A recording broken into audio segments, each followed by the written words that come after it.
In this lecture, we will discuss about why should we conserve biodiversity. Means the question arises, what are the different needs which we can complete from the biodiversity conservation. So the question arises here is, why should we conserve biodiversity, कि हम biodiversity को conserve क्यों करना चाहते हैं. तो इसके लिए हमारे पास यहाँ बेसिकली 3 रीजंस हैं. First reason is narrow utilitarian. Second reason is the broad utilitarian and third is the ethical mean. इन 3 रीजंस की हेल्प से, या कहें तो इन 3 रीजंस की वजह से हम बायोडाइवर्सिटी को कंजर्व करना चाहते हैं. तो सबसे पहले हम यहाँ डिस्कस करते हैं नैरो यूटिलेरियन को, कि कैसे नैरो यूटिलेरियन ह्यूमन की डिफरेंट रिक्वायरमेंट्स को डिफरेंट ऑर्गेनिजम्स से कंप्लीट करने में हेल्प करता है. So first we are taking here the narrow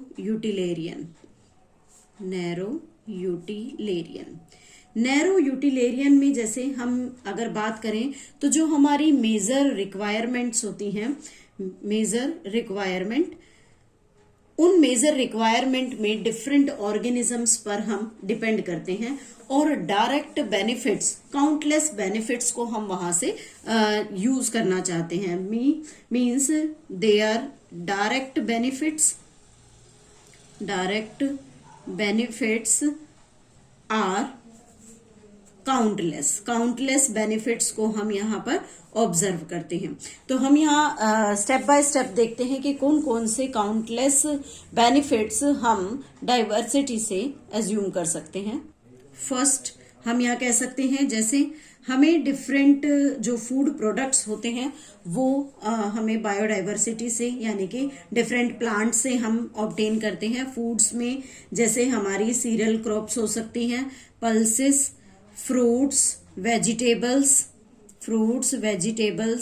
milk, means जो हम एनिमल से ऑब्टेन करते हैं. मिल्क हो सकता है, मीट और एग्स. ये सभी जो बेनिफिट्स हैं हम यहाँ फूड की फॉर्म में बायोडाइवर्सिटी से गेन करते हैं. सेकंड अगर लेते हैं तो फैट्स और ऑयल का कॉन्सेप्ट आता है. फैट्स एंड ऑयल्स, जितने भी प्लांट और एनिमल्स हैं, स्पेसिफिकली जो फैट यील्डिंग और ऑयल यील्डिंग होते हैं प्लांट एंड एनिमल्स से हम जो फैट या ऑयल है उसे ऑब्टेन कर सकते हैं. जैसे प्लांट में अगर एग्जांपल लेते हैं तो सोयाबीन ऑयल, उसके अलावा नेक्स्ट हम ले सकते हैं यहाँ पर groundnut oil, sunflower oil, safflower oil. तो ये जितने भी टाइप के जो प्लांट से निकलने वाले फैट हैं, प्लस एनिमल फैट की अगर बात करें तो घी, बटर, ये सभी एनिमल फैट्स हैं जो हम डाइवर्सिटी से ऑब्टेन करते हैं. नेक्स्ट हम यहाँ ले रहे हैं फायरवुड, कि जितनी भी फायरवुड जो हम अपने कुकिंग पर्पस के लिए, हीटिंग पर्पस के लिए यूज करते हैं, वो सभी हम बायोडाइवर्सिटी से ऑब्टेन करते हैं. कुकिंग एंड हीटिंग पर्पस के लिए जो source of energy that is taken by the different plant से हम उन्हें ऑब्टेन करते हैं. तो इस तरह से फायरवुड भी हमारी बेसिक नीड है. फाइबर के अंदर अगर बात करें तो फाइबर्स में हमारे पास कॉटन है, फ्लैक्स है, सिल्क थ्रेड है, वूल है. ये सभी जो प्रोडक्ट्स हैं वो हम बायोडाइवर्सिटी से ऑब्टेन कर सकते हैं. उसके बाद आता है टिम्बर मीन्स जो फर्नीचर के लिए जो लकड़ियां हम यूज करते हैं, फर्नीचर के लिए यूज होने वाली लकड़ियां, स्पोर्ट्स गुड्स बनते हैं, स्पोर्ट्स गुड. उसके अलावा म्यूजिकल इंस्ट्रूमेंट बहुत सारे हैं जो लकड़ी से बनते हैं. तो इन सभी के लिए जो कंस्ट्रक्शन करना है, उन सभी इंस्ट्रूमेंट्स के कंस्ट्रक्शन के लिए हमें बेसिकली जो टिम्बर चाहिए वो भी हम डिफरेंट प्लांट्स से ऑब्टेन कर सकते हैं. या ये कहें कि जो इंडस्ट्रियल प्रोडक्ट्स हैं, उस इंडस्ट्रियल प्रोडक्ट में हम एग्जाम्पल ले सकते हैं कि डिफरेंट टाइप्स के रेजिन प्रेजेंट होते हैं. tannins, lubricants, tannins, lubricants, perfume, paper, then rubber, lac, ये सभी इंडस्ट्रियल प्रोडक्ट्स हैं जो हमें अपनी इंडस्ट्रीज को रन करने के लिए, इंडस्ट्रीज से हाई लेवल पर प्रोडक्शन के लिए बायोडाइवर्सिटी से हम ऑब्टेन करते हैं। डिफरेंट टाइप्स की यहाँ पर ड्रग्स भी हैं। ड्रग्स जो कि बेसिकली 25% जो ड्रग्स होती हैं वो हम यहाँ पर ट्रेडिशनल मेडिसिन्स की फॉर्म में हम यहाँ पर यूज करते हैं, और इन्हीं ट्रेडिशनल मेडिसिन्स को डिफरेंट बायोडाइवर्सिटी से हम ऑब्टेन कर सकते हैं। So these are some narrow utilitarians which we can obtain from the different organisms, and they are the direct benefits and the countless benefits which we obtain from the biodiversity. Next आता है second part, broad यूटिलेरियन में हम थोड़ा high thinking के बारे में सोचते हैं कि जो बायोडाइवर्सिटी है that is the fundamental to ecosystem service of the nature. It is fundamental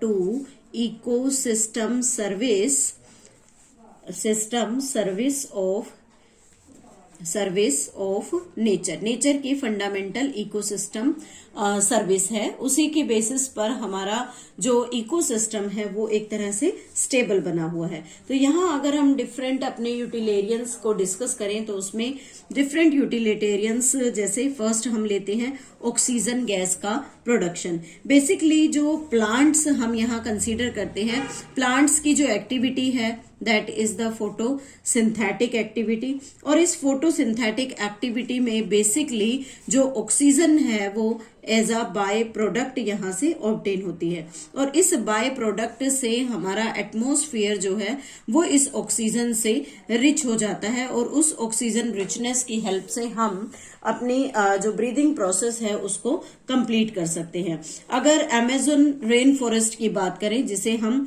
lung of the earth भी कह सकते हैं या लंग ऑफ द प्लेनेट कहते हैं अमेज़न रेन फॉरेस्ट, ये अमेज़न रेन फॉरेस्ट अप्रोक्सीमेटली 20% जो टोटल ऑक्सीजन प्रोडक्शन होता है उसमें कंट्रीब्यूट करते हैं। तो इस तरह से ऑक्सीजन का एक इम्पॉर्टेंट रोल है एनवायरनमेंट में, and due to that oxygen presence we can live on earth. हम इस अर्थ पर इजीली इस ऑक्सीजन की प्रेजेंस में ही सरवाइव कर सकते हैं। सेकंड, अगर ब्रॉड यूटिलेरियन में कंसीडर करते हैं तो यहाँ पर हम लेते हैं पोलिनेशन को। जैसे डिफरेंट टाइप्स के जो इंसेक्ट्स हैं वो इकोसिस्टम के अंदर प्रेजेंट होते हैं। बीज है, बम्बल बीज हैं, उसके अलावा बटरफ्लाईज, डिफरेंट टाइप्स की मोथ्स हैं, ये सभी बर्ड्स, बैट, इन सभी का बेसिक वर्क क्या होता है कि ये प्लांट में पॉलिनेशन करने में हेल्प करते हैं, और जब प्लांट में पॉलिनेशन होता है ultimately that yield in the production of the यहाँ पर फ्रूट का प्रोडक्शन होगा, एज वेल एज फ्रूट में सीड्स का प्रोडक्शन भी इसी पॉलिनेशन के बेसिस पर हो सकता है, because without pollination fertilization can not takes place and we can't obtain the fruits and the seed. तो इसलिए ब्रॉड यूटिलेरियंस के व्यू में अगर देखा जाए तो पॉलिनेशन भी वन ऑफ द इम्पोर्टेंट हमारे यूज में आता है। नेक्स्ट आता है क्लाइमेट रेगुलेशन। हमारे एनवायरनमेंट में जो क्लाइमेटिक चेंजेस होते हैं उन क्लाइमेटिक चेंजेस को रेगुलेट करने का काम भी यहाँ पर फॉरेस्ट या जो ओशनिक सिस्टम्स हैं वो क्लाइमेट को रेगुलेट करते हैं। दे हेल्प्स इन ग्लोबल रेगुलेशन या ग्लोबल क्लाइमेट रेगुलेशन में यहाँ पर हेल्प मिलता है। नेक्स्ट फैक्टर हम ले सकते हैं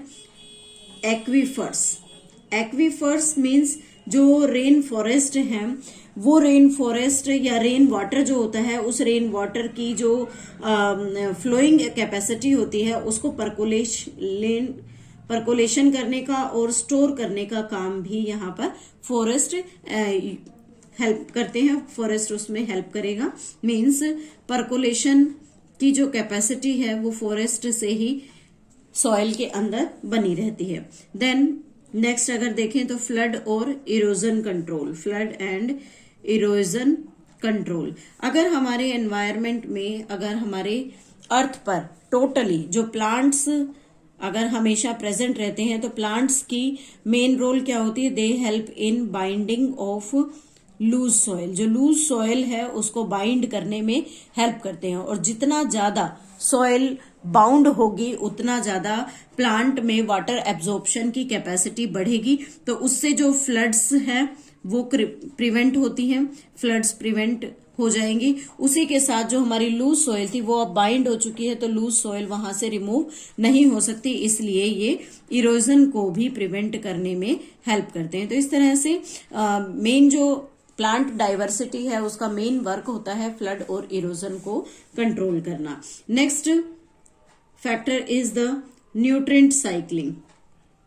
न्यूट्रिएंट साइक्लिंग, न्यूट्रिएंट साइक्लिंग में जैसे अवेलेबिलिटी ऑफ जो न्यूट्रिएंट होता है उस न्यूट्रिएंट की अवेलेबिलिटी भी प्लांट की without which they not perform any photosynthetic activity. तो अवेलेबिलिटी जो है, availability of nutrient is very essential. Nutrient is essential for photosynthetic activity. Photosynthetic activity के लिए न्यूट्रिएंट साइक्लिंग का होना बहुत ज्यादा जरूरी है। तो इसलिए ये मोस्ट इम्पोर्टेंट है कि कैसे न्यूट्रिएंट साइक्लिंग बायोडाइवर्सिटी से मेंटेन होती है। And the last and third utilitarian is the ethical mean. Ethical mean में हम कहते हैं कि जो ह्यूमन बीइंग है वो बायोस्फीयर को डिफरेंट स्पीशीज ऑफ प्लांट और एनिमल्स के साथ शेयर करता है, लेकिन उसमें अगर हम मैकेनिज्म को देखें तो हम कहते हैं कि कोई भी लिविंग स्पीशीज है, each and every living species has an intrinsic value, उसकी अपनी इंट्रिंसिक वैल्यू होती है, और उस इंट्रिंसिक वैल्यू के साथ साथ चाहे उसमें कोई डायरेक्ट इकोनॉमिक वैल्यू हो या ना हो, लेकिन उसकी अपनी एक इंट्रिंसिक वैल्यू प्रेजेंट होती है। तो ये हमारी मोरल ड्यूटी बनती है, it is our moral duty to not to destroy them, not to destroy them, कि हम उन्हें डिस्ट्रॉय ना करें। और अगर हम उन्हें डिस्ट्रॉय नहीं करते हैं, हम उनकी देखभाल करें, टेक केयर करें ऑफ देयर वेल बीइंग, तो हमारा जो एनवायरमेंट है, हमारी जो बायोलॉजिकल लिगेसी है, that will be to the future generation. तो हमारी जो बायोलॉजिकल लिगेसी है, बायोलॉजिकल लिगेसी रिच हो जाएगी, rich biological legacy to future generation, to future generation. Future generation के लिए हमारी बायोडाइवर्सिटी रिच हो जाती है। इसलिए हमें कोई राइट नहीं है कि हम किसी भी तरह से बायोडाइवर्सिटी को नुकसान पहुंचाएं। बायोडाइवर्सिटी में हर ऑर्गेनिज्म की, हर लिविंग ऑर्गेनिज्म की अपनी एक इंट्रिंसिक वैल्यू है, चाहे उसकी कोई इकोनॉमिक वैल्यू हो या ना। इसलिए हमारी एक मॉरल ड्यूटी बनती है कि हम उन्हें डिस्ट्रॉय ना करें, उन्हें टेक केयर करें, उनकी देखभाल करें, ताकि हमारी बायोडाइवर्सिटी रिच हो सके। So these are few points of the utilitarians, how and why we want to conserve the biodiversity.